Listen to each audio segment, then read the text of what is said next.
एक मोहल्ले में एक गरीब परिवार था। उस मोहल्ले में कुछ अमीर थे और ऐसे परिवार अधिक थे जो ना अमीर थे और ना गरीब थे। गरीब परिवार का दीनू सबको राम राम करता था। वो सब लोगों के काम भी आता रहता था। उस मोहल्ले में विभिन्न समाज और बिरादरी के लोग थे। दीनू के पड़ोस में एक परिवार ठाकुर का था। वो बात बात में दीनू की जोरू को भाभी कहता और कभी कभी मजाक भी कर लेता था।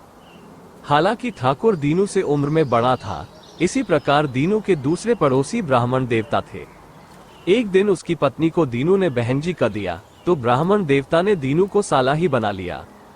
एक दिन दीनू की पत्नी ने ब्राह्मण देवता से भाई साहब कहा तो ब्राह्मण देवता कहने लगा, तेरा आदमी तो मेरी पत्नी को बहन जी कहता है और तू मुझे भाई साहब कहती हो। ये कैसा रिश्ता, तेरा आदमी तो मेरा साला हुआ। उस दिन से ब्राह्मण देवता दोनों और उसकी जोर से साले सलहज का रिश्ता बनाकर बात करता और मौका मिलते ही इसी रिश्ते के अनुसार मजाक करता रहता। अहीर बिरादरी के लोग दीनू की जोरू से भाभी कहते और मजाक करते रहते। उम्र में जो छोटा होता एक वह भाभी कहता और जो उम्र में बड़ा होता वह भी भाभी कहता था।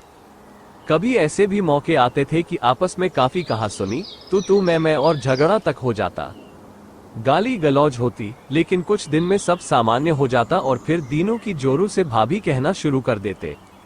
कुछ लोग दीनू की बहन से भी मजाक करते रहते थे और जब कभी दीनू के मुंह से उनकी बहन के लिए मजाक निकल जाता तो उसे गाली समझकर वे लोग बेकाबू हो जाते।